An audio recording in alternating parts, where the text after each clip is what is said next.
Hey, what is going on YouTube? My name is James and welcome back to another video. Today I'm actually doing episode 2 of the viewer collection series where I'll be reviewing collections of you guys who watched the show. I just want to say a huge thank you because I had quite a few submissions already, which actually shocked me, so thank you very much. I will get around to all of them in time. I'm going to do them in order, so if you've sent me it, just expect it as soon as. I'm going to do them in order just to keep it fair. I'm not going to pick out like one with loads of Rolexes and all that sort of stuff first because it's more valuable watches or anything. I'm not going to do that. I'm just going to go in order because that's the fair thing to do. But today we're going to be looking at a collection from Mark, and I've put in the title P1 question mark, and that obviously stands for part 1. The reason I put this is because this is just a small selection of his collection, not his full collection. So I'm hoping that maybe down the line we can get the rest of his collection pictures sent in as well. So the way I'm going to do this, I've got all my notes written down here, and I've got my phone which is going to have pictures of the watches that we're going to be looking at. But first, I just want to do a quick disclaimer. I'm new to watch collecting myself, so don't take anything I say as pure fact. Also, the pictures provided, the one of the full collection is from Mark, but the individual ones are just taken from Google. I am no watch expert, I'm just a collector who's keen in watches. If you have a question for me, please do leave them in the email. If not, don't worry about it, I'll just cover your collection and give my opinion. The email goes like this. Hi, it's Kibble, good to see you on the mend, and here's a selection of less common or interesting pieces from my collection, and I have to say they are very, very interesting. I'll try and put a picture up on screen of the full collection. We'll be going from right to left in this collection. So from the right, there is the 96B251 Bulliver Special Edition Moon Chronograph with the 262 kHz quartz movement. The next one is the Seagull 1963 Air Force Mechanical Watch, the remake edition, pretty much. Manual wind chronograph. One in the middle is the GW5001JF. The Casio G-Shock. It's a homage to the first G-Shock DW5000, as he's pointed out. I didn't know that, so that's pretty cool. And that's using the Quartz 3159 module. Next to that is probably one of the most beautiful watches I think I've ever seen, and we'll get into why in a minute, don't worry.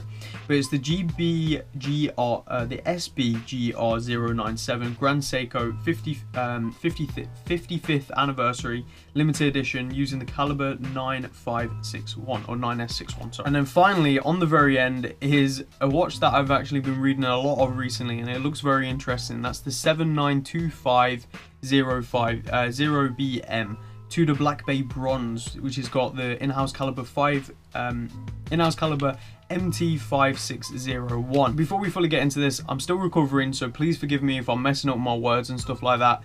You can probably imagine I'm still in a bit of pain, but I'm just trying to really regain myself again, so please forgive me. Before we get into it, let's just have a quick look at the overall collection.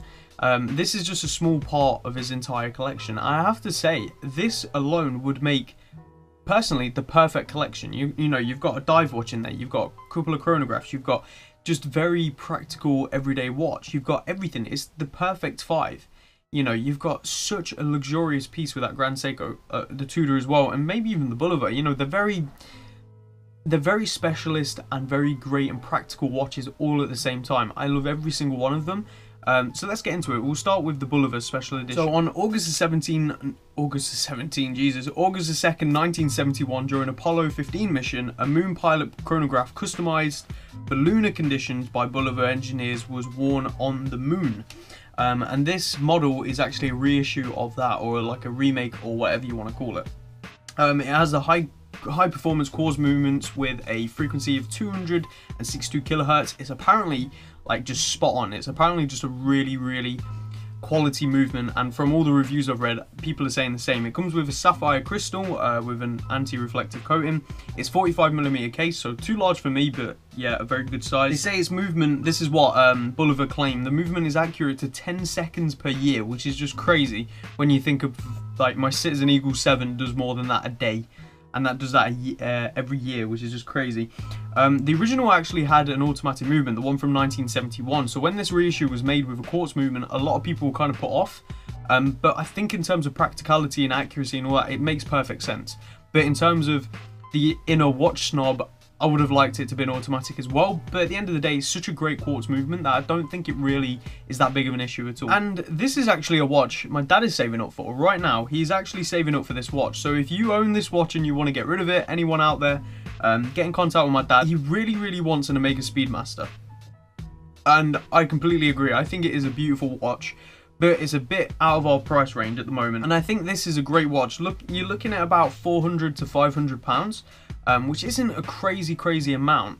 And when you think of what you're getting, you're getting a special edition watch, which is still to do with the moon, which is still sort of original design. All you have to do is look at the pushes of the chronograph, the dial layout, everything is still very original. I love the watch. I think it is truly a great tool watch for its price.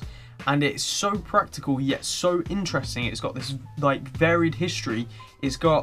I think it is a brilliant watch, and I think you've got yourself, like you said, a truly sort of special piece there, and I can imagine that to be a lifetime keeper. There are two alternatives. There's one on a steel bracelet I was reading, which is limited edition.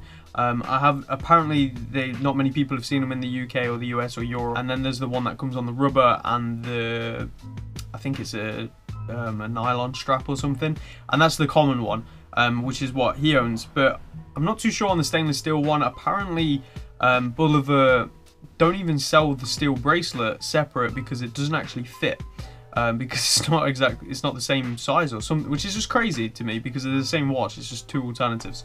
But yeah, I think overall that is a truly brilliant tool watch. I think it's an absolute perfect watch, and I really do hope my dad eventually gets it because I can get my hands on it, because I'd love to do a full in-depth review of this watch. Okay, moving on. We're moving on to a watch which I find very interesting. I think it absolutely looks amazing, and that's the Seagull 1963 Air Force. Now, as a lot of you know, Seagull is a major movement manufacturer in China. They actually do tourbillons. I did not know that, but they actually do tourbillons. So Seagull, which is also known as Tianjin Seagull, I probably butchered that, please forgive me, is one of 3 large watch manufacturers currently in business, which is crazy. And through the West, they're not overly common. If you keep wondering why I'm looking down, it's because I've got my notes here. I'll try and put them a bit up so I'm not like this. But yeah, like I said, through the West, they're not overly common. It's got a beautiful vintage look. It's still with the original design because it's a remake of the 1963 or reissue or whatever you want to call it, and they really have stuck with it. It's a very nice 38mm size. It's not too large. It's got such a beautiful dial. The blued hands are just, they're amazing, and this is what you call getting gold right, in my opinion. Them gold accents on the dial just complement the watch no end. I think it's a truly beautiful watch, and its price, it ranges anywhere between $200 and $380, I think, and you're getting a functional chronograph, an interesting design, a vintage looking watch. Just beautiful watch with a really sort of quality Seagull movement. I just don't see how you can go wrong. It's got the ST19 movement. Seagull are known for using that. The dial is still very legible, sorry, not eligible. And it just looks truly incredible. And with it being 38mm, I'd love to actually own this watch one day. 100%. I think it's so interesting, unique, and different. It's one of those watches you will not see every day. You will not probably see even once a month. Even once a year, I reckon. I'd go as far as to say that here in the UK. And a lot of people associate Chinese with cheap and rubbish. Now, I don't think so at all. I think I've experienced Seagull movements in my Alpha that I recently sold. They very mixed. I've heard very mixed reviews. You either get a real quality one that will last you forever and it will just run great, or you get one that breaks within a couple of weeks, which is a shame. But overall, I think this watch is truly incredible. If I remember correctly, TGV actually did a review of it, and it was just amazing. So you've got yourself a real great watch there, and it's such crazy value for money, so good job. Okay, next, the watch in the middle, which I would assume is his beta watch, even though it's a bit more of an expensive G-Shock. It's the GW5000 1JF. Yeah, it's just a great beta watch. According to a lot of the reviews, it's a very heavy watch as well. It's a Japanese domestic model as well. I just think it's the perfect beta watch. It's a bit different. It's as you said, it's a homage to the DW5000, I think he said. Sorry, I probably just got that wrong. And I find that interesting that their own brand did a homage of their own watch, but it must have been that successful. I love the look of this one, although I do prefer, and this is just my personal opinion, I prefer the look of the, like the Mudman and stuff like that, the big bulky craziness, if for a beta G-Shock kind of thing. But this is a lot more refined, I think. Yeah, I'd probably say it's a lot more refined. It's a great beta watch. There's not really much else to say on it. I was looking into it. There's a lot of interesting facts, so if you want to go check them out, please do. But to me, I think it's just a beta watch. And I'm sure a lot of people won't agree with me on that. They will say, no, but it's this, and that's fair enough. But to me, It's just a beater watch, a very good one and a very nice looking one at that. Okay, next we're moving on to my favorite watch in this collection. A lot of people are going to disagree with me, you know, with that Tudor Black Bay bronze in there, but this watch. So I saw the picture, and I haven't looked into the Grand Seikos that much because they're way out of my price range. I don't even want to look at them because I'm just like, no. But this watch, in the picture, it looks like just a real high quality watch. I searched the model number and the face, the dial, oh my god, it is beautiful. The SBGR097 Grand Seiko 55th anniversary limited edition. Now, when I saw limited edition, I was like, oh, okay, cool. How limited? 500 pieces. This guy has one of 500 pieces of that Grand Seiko. It is beautiful. I hope to one day get my hands on this for review. If I can, to own, but that would be way down the line, but definitely to review. I hope that one day I can get one of these in for review. It's the larger of the Grand Seikos because they're typically 38 to 40 millimeters. This is actually 42 millimeters. It's part of the SBGR range, I think. Maybe wrong. And obviously it's part of the 55th anniversary of the Grand Seikos, which actually started in 1960, which is crazy. Like I said, limited to 500 pieces, and it has the beautiful 9S61 movement, which is a 72-hour power reserve. It's got their 4 Hz movement. It's not quite their 5 Hz high beat movement, but obviously it's still a very smooth movement, very accurate, very great. Seiko are just doing absolutely brilliant. I love the Grand Seiko line, and there's part of me which a lot of people will probably disagree with, but I'd rather have a Grand Seiko than a Rolex. That's just me, because I think the Grand Seikos are truly incredible. The Rolexes, I've seen way too many of them, personally, but I'd still love to own a Rolex one day. Now, let's get onto that dial. As you see, I'll put my notes down, because it's just... The blue and the Grand Seiko, the GS, just repeated. Oh my god, it is so beautiful. I can't even imagine what it looks like in person. I don't think unless someone sends me it in for review or I manage to meet someone who owns one, very unlikely either one, I don't think I'm ever going to experience what that dial looks like, and it looks so beautiful. I think this is one of my new grails. I really do. I think after seeing this, looking into it, I think this is one of my new grails. But as I said, it is one of my new grails, 100%. I think it's probably the best looking watch I've seen. I'm going to put it out there. Probably going to get a lot of flack for that because there are much better watches, but to me, it just looks incredibly amazing aesthetically, and it's limited to 500 pieces. How cool would it be to say you own a watch and only 500 were made? Like, that is just absolutely ridiculous. So yeah, you've got an absolutely beautiful watch there. Make sure you hold on to it. And if ever you're going to get rid of it, get in contact with me and I'll try and save up. So yeah, keep that in mind. Okay, so we're moving on to the final watch, which will be probably most people's favourites. It's definitely a very interesting watch. I like it. It's a 79250BM Tudor Black Bay bronze. Now this actually came out in 2016, and as the name suggests, it's bronze. It looks absolutely incredible, and I'm really interested in seeing how it patinas over time. So they put this special coating over it to make it evenly patina, apparently. Now no patina will be the same on this watch. No one will have the same looking Black Bay bronze once it patinas, which I think is really interesting to see how it's like a unique piece in a way, isn't it?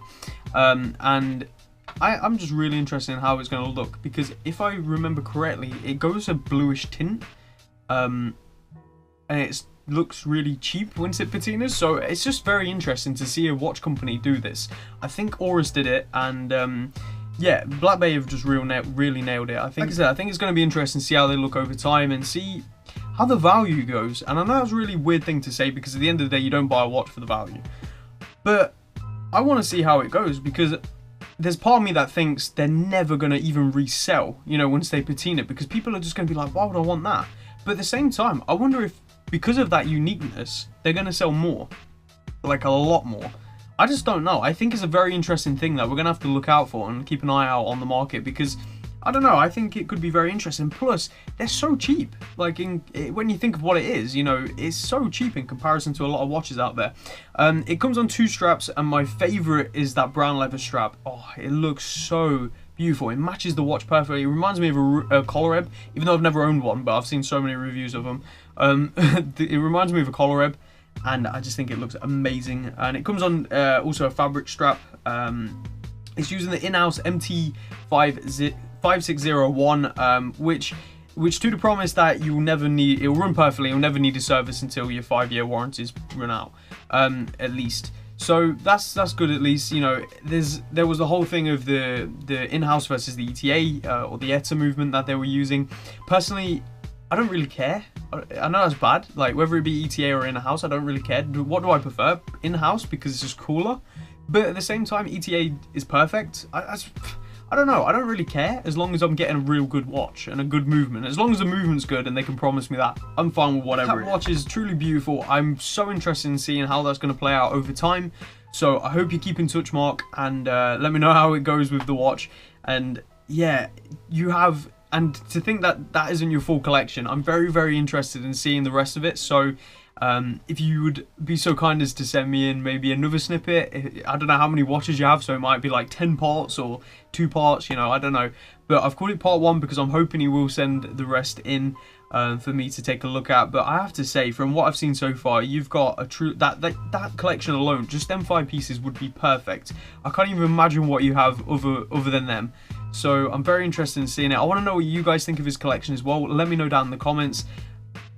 It's so unique, and like I said, he specifically chose them ones because they were unique, they were different, and yeah, I agree 100%, but I still think they're the perfect 5, and I just can't imagine what else you have in your collection to go along with them pieces, because them 5 pieces would all be fine for a wrist time. I can't even, like, my ultimate watch, which is the, and a lot of people aren't going to like this, the AP Royal Oak, I think it's the 15600 blue dial, I think that's the reference.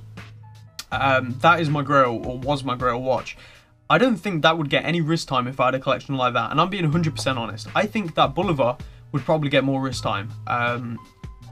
Probably not the G-Shock. I'm not the biggest fan of G-Shocks anyway, but yeah, the rest of it is just so beautiful. I understand the G-Shock because out of all of them, if I was going out to the gym, I'd wear the G-Shock. I wouldn't probably wear any of the others, but yeah, I'm very interested in seeing how the Tudor plays out, you know, over time. That Grand Seiko is just the most beautiful watch I've ever seen, and I would love to one day get it in for review. If any of you out there who own it, who trust me enough, if you don't, I completely understand, but let me know, get in contact with me, we can sort something out. You know, I'll send this off to you as like a trade-off, you know, whilst I've got it, so you've got one of mine, my most expensive piece, even though this is like nothing like it. But yeah, I'm so interested in seeing that the Black Bay play out. That Grand Seiko is just freaking beautiful. You've got such a reliable G-Shock, which is just a great beater. You know, that Seagull is just so different. I love it. I love that Seagull. I think I might have to pick one of them up one day. And the Bolivar, it's perfect, isn't it? You know, you've got a lot of history there. You've got a lot of history throughout all that, actually. You've got the Bolivar, which is referring to, obviously, 1971. You've got the Seagull, which is referring to 1963. You've got the Black Bay, which has a long-running history. You've got the 1960s 55th anniversary Grand Seiko. You know, you've got the G-Shock, which is referring to the, or homage to the DW5000. It's a very history-packed collection. I think it's perfect. I don't see how any other watches could complement that anymore, so I'm very interested in seeing your other watches. So definitely send them in, Mark. But thank you very much for sending in your collection. The rest of you, I hope you enjoyed it. If you did, let me know down in the comments. Leave a like. I'm sorry if I seem all over the place, but I'm still getting used to this format.